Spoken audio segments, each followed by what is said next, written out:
এক যুবক একদিন এক বৃদ্ধ জ্ঞানীর কাছে গিয়ে জিজ্ঞেস করল, সাফল্যের আসল রহস্য কি? আমি কিভাবে জীবনে বড় সাফল্য অর্জন করতে পারব?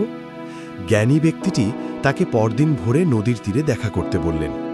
পরদিন সকালে যখন তারা দেখা করলেন, তখন তিনি যুবকটিকে সাথে নিয়ে নদীর পানির দিকে হাঁটতে শুরু করলেন। পানি যখন তাদের গলা সমান হলো, তখন হুট করেই বৃদ্ধ লোকটি যুবকটির মাথা পানির নিচে চেপে ধরলেন। যুবকটি বাঁচার জন্য আপ্রাণ চেষ্টা করতে লাগল। সে ছটফট করছিল, হাত পা ছুটছিল, কিন্তু বৃদ্ধ লোকটি ছিলেন অনেক শক্তিশালী। যুবকটি যখন নীল হয়ে আসছিল এবং প্রায় জ্ঞান হারানোর পথে, ঠিক তখন বৃদ্ধ তাকে পানি থেকে টেনে তুললেন। যুবকটি দীর্ঘ শ্বাস নিয়ে হাঁপাতে হাঁপাতে চিৎকার করে বলল, আপনি এটা কি করলেন? আপনি তো আমাকে মেরেই ফেলতেন। বৃদ্ধ শান্ত গলায় জিজ্ঞেস করলেন, যখন তুমি পানির নিচে ছিলে, তখন তোমার সবথেকে বেশি কিসের অভাব বোধ হচ্ছিল?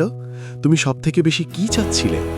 যুবকটি উত্তর দিল, আমি শুধু শ্বাস নিতে অর্থাৎ বাঁচতে চাচ্ছিলাম। তখন বৃদ্ধ বললেন, সাফল্যের রহস্য এটাই, যেদিন তুমি সাফল্যকে ঠিক ততটাই তীব্রভাবে চাইবে যতটা তীব্রভাবে পানির নিচে শ্বাস নিতে চাচ্ছিলে, সেদিন সাফল্য তোমার কাছে ধরা দেবে। এর বাইরে আর কোনো গোপন রহস্য নেই।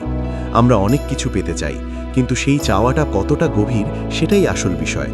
আমরা যখন কোনো কিছু চাই, তখন সেটা একটা শখ হতে পারে, কিন্তু যখন সেটা আমাদের জন্য অক্সিজেন হয়ে দাঁড়ায়, তখনই আমরা সেটা অর্জনের জন্য জান প্রাণ দিয়ে লড়াই করি। পানির নিচে থাকা অবস্থায় যুবকটির কাছে অন্য কোনো চিন্তা ছিল না, না মোবাইল, না আড্ডা, না ঘুম। তার লক্ষ্য ছিল স্থির। জীবনের বড় অর্জনে এমন একনিষ্ঠ মনোযোগ প্রয়োজন। পানির নিচের সেই লড়াইটাই তাকে বাঁচিয়ে রেখেছিল। আপনার আজকের সংগ্রাম আপনাকে আগামীর জন্য তৈরি করছে। হাল ছেড়ো না। আজকের কঠিন পরিশ্রমই কালকের সাফল্যের অক্সিজেন। গল্পটি কেমন লাগলো কমেন্ট করে জানাবেন। চ্যানেলে নতুন হলে এখনই সাবস্ক্রাইব করুন। এতক্ষণ সাথে থাকার জন্য অসংখ্য ধন্যবাদ।